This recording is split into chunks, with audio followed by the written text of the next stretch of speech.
मैं तो थोड़ा सा हैरान हो गया हूँ सुन के। हिंदुस्तान और ईरान का एक स्ट्रेटेजिक अलायंस है जो कहता है कि जंग के सूरत में ईरान के जो बंदरगाह हैं वो इस हिंदुस्तान इस्तेमाल कर सकता है। हम क्यों हमेशा कंपेयर करते हैं पाकिस्तान और हिंदुस्तान को? यानी ये तो एक रियलिटी है ना कि हिंदुस्तान माशी तौर पर बहुत बड़ा मुल्क, ज्योग्राफी तौर पे बड़ा मुल्क। Subscribe now and press the bell icon. Never miss an update. Afghanistan अपनी का इशू तो है ही, लेकिन हम देख रहे हैं कि हमारे ईरान से वो रिलेशन नहीं रहे। उसका एक सबब सऊदी अरब भी है। बहुत सारे सवाल हैं, लेकिन क्विक अगर पहला रिस्पांस मैं आपसे पूछूं कि आप किस तरह देखते हैं, माशाल्लाह आपकी तो बड़ी गहरी नज़र है पूरी सिफारतकारी पर, ख़ासतौर पर इस खत्ते पर, हिलाली साहब। मैं तो थोड़ा सा हैरान हो गया हूँ सुन के कि इतने सारे बातें हुई हैं कि हिंदुस्तान और ईरान का एक स्ट्रेटेजिक अलायंस है जो कहता है कि जंग के सूरत में ईरान के जो बंदरगाह हैं वो इस हिंदुस्तान इस्तेमाल कर सकता है, ख़ास तौर पे चार बहार। दूसरी बात यह है कि इंटेलिजेंस कोऑपरेशन भी, एक्सचेंज ऑफ इंटेलिजेंस कोऑपरेशन जंग के सूरत में वो दोनों करेंगे। ये तो उनके रिटन एग्रीमेंट्स हैं, ये तो उनके ये हैं। तो ये किसके साथ जंग होगा? जाहिर है हिंदुस्तान का तो जंग सिर्फ पाकिस्तान के साथ होगा ना। चीन के साथ जंग तो होगा तो चार बहार की ज़रूरत नहीं होगी उनको। तो मैं हैरान हूँ कि ये, हालांकि ये सब ये एग्रीमेंट्स हैं, फिर भी ये कह रहे हैं कि हम ख़ास तौर हमारी दोस्ती बढ़ेगी, ये वो। दूसरी बात जो मैं कहना चाहता हूँ कि हिंदुस्तानी जासूस BLA टेररिस्ट ईरान के सॉइल पे ट्रेन करते हैं, उधर से क्रॉस करते हैं और बॉर्डर को आते हैं। स्मगलिंग तो बेइंतहा है, ख़ास तौर पेट्रोल का। वो रूट्स, वो रोड्स और वो पाथवेज जो इस्तेमाल होते हैं वो ईरान से शुरू होते हैं और आते हैं बलूचिस्तान के अंदर। तो अगर हम वो रोक सकते हैं, जाहिर है इसमें ह्यूमन स्मगलर्स जो हैं, जो इंसानों को ले जाते हैं यूरोप के लिए, सब चीज़ रोक सकते हैं मगर नहीं रोकते हैं। ये हमारा एक ज़माने में बड़ा अच्छा रिलेशनशिप है और मैं खुश हूँ। लेकिन हिलाली साहब फिर भी विद ड्यू रिस्पेक्ट, हम क्यों हमेशा कंपेयर करते हैं पाकिस्तान और हिंदुस्तान को? यानी ये तो एक रियलिटी है ना कि हिंदुस्तान माशी तौर पर बहुत बड़ा मुल्क, ज्योग्राफी तौर पे बड़ा मुल्क। फिर और तो और आपने देखा कि दुनिया की सबसे बड़ी जमहूरिया मोदी अपना प्राइम मिनिस्टर मुंतखब करती है, ये उनकी जमहूरिया है। और उसको भी देखिए वो सऊदी अरब, UAE वो भी कबूल करते हैं।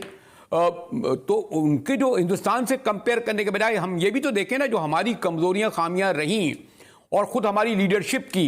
अब ये कोई ऐसा तो नहीं है कि ईरान या सारी दुनिया नहीं सुन रही कि खुद हमारी एक बड़ी पार्टी का जो 3 बार प्राइम मिनिस्टर रह रहा है वो अपने मुल्क के, अपने रियासत के बारे में क्या कह रहा है। तो हम जो है, जो सॉरी टू से मुझे ये तासुर मिला कि आप ईरान को तो बहुत ज़्यादा जिम्मेदारी डाल रहे हैं, लेकिन इसमें हमारा भी तो कसूर है ना हिलाली साहब, हमारी पॉलिटिकल क़यादत का, हमारी हुकूमतों की जो है वो खारजा पॉलिसी की कमज़ोरियों और ख़ामियों का, जो हम इसको ट्रेड नहीं कर सके, दिफा नहीं कर सके। हिलाली साहब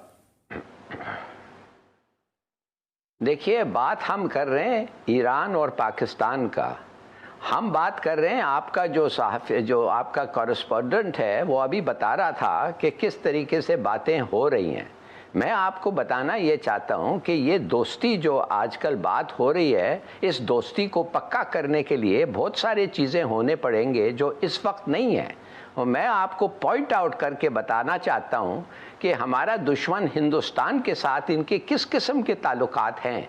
मैं कंपेयर नहीं कर रहा हूँ ईरान और इंडिया में, मैं ये सिर्फ कह रहा हूँ कि हमारा दुश्मन है हिंदुस्तान। और अगर ईरान हमारा दोस्त बनना चाहता है तो जब जंग छिड़े पाकिस्तान और इंडिया में, हम नहीं चाहते कि एक उनका बंदरगाह हमारे खिलाफ इस्तेमाल किया जाए जो उन्होंने लिख के दिया है हिंदुस्तान को। अगर आप समझते हैं वो इरेलेवेंट है तो बस आप समझते हैं, मैं नहीं समझता। नहीं तो इंडिया तो सॉरी टू से, फिर सऊदी अरब और UAE जो आपके करीबी मुल्क हैं, उनके भी तो इंडिया से इतने ही करीबी ताल्लुकात हैं तिजारती, और उन्होंने किस तरह वेलकम किया उनको। तो खाली हम उसको ही क्यों कहें? आप बिल्कुल बिल्कुल बिल्कुल आजकल जो ताल्लुकात हैं हिंदुस्तान के और सऊदी के, वो बहुत बहुत गहरे हैं, हमारे से बहुत ज़्यादा हैं। सऊदी अरेबिया और पाकिस्तान पे वो ताल्लुकात रहे नहीं। इस वक्त सऊदी अरेबिया हमारे दोस्त के तरह तो नहीं बिहेव कर रहा है ना, वो तो हमारा एक एडवर्सरी के तरह बिहेव कर रहा है। पैसे देता है, फ़ौरन वापस मांगता है। हमें हमारी दुश्वारी है, हम कहते हैं रोल ओवर करो, वो कहता है नहीं, और वही पैसे जो हमें कहता है वापस करो, वही पैसे सबके सामने बताने के लिए हमारे लोगों को कि देखो मैं बदला ले रहा हूँ, वो हिंदुस्तान में जाके इन्वेस्ट कर रहा है। लेकिन मैं हिलाल बहुत ही गार्डेड लफ्ज़ में इसलिए इस्तेमाल करूंगा कि उसका सबब ये भी तो था कि हमारे जो पास्ट के हुक्मरां थे उन्होंने मुहिम जुई की, उन्होंने कुछ लश्करों और सिपाहों को इस तरह भेजा। हमारी पॉलिटिकल लीडरशिप ने भी बड़े, सबको पता है कि किस तरीके से जो साबिका प्राइम मिनिस्टर नवाज शरीफ थे वो उसामा और रमज़ी और फलां और ये और इन लोगों ने खुलेआम सबको, और अभी भी वही, मैं किसके नाम लूँ, अफगान। तो हमने भी तो ऐसे इक़दाम किए जिससे ईरान को अनाइट होना था, उसके बावजूद बहरहाल उन्होंने वो पास्ट को जहन में नहीं रखा। ये मैं बहुत तफसीली मौजू है और हसास भी है। माफ़ करिए, हाँ बिल्कुल, 1994-95 में तो पाकिस्तान तालिबान के साथ लड़ रहे थे जंग में, और वो लड़ रहे थे तालिबान के ख़िलाफ़। बिल्कुल सही कहा आपने। बल्कि मैं कहता हूँ उनके जो जवान थे वो अहमद शाह मसूद के ख़िलाफ़ साथ लड़ रहे थे, तालिबान के ख़िलाफ़। बिल्कुल आपने सही कहा, मैं तो नहीं डिनाई कर रहा हूँ। लेकिन ये भी तो हकीकत है ना हिलाली साहब कि ईरान बिल्कुल आइसोलेशन का जब शिकार हुआ तो बहरहाल हमने उनसे दोस्ती का नाता तो नहीं तोड़ा ना, डिस्पाइट इसके कि हम सऊदी अरब से बहुत करीब थे। और हम देखेंगे कि अब देख रहे हैं, ये कह रहे हैं दोस्ती चाहते हैं। मैं पॉइंट आउट कर रहा हूं आपको कि दोस्ती के लिए ये सब चीज़ें जो मैंने जिक्र किया था, आज कल रात को वो 6 फुट का जो गैप है, डिच है, उस पे लोहे के पाइल्स डाल के उनकी गाड़ियां जो स्मगल कर रही हैं वो आ रही हैं पाकिस्तान।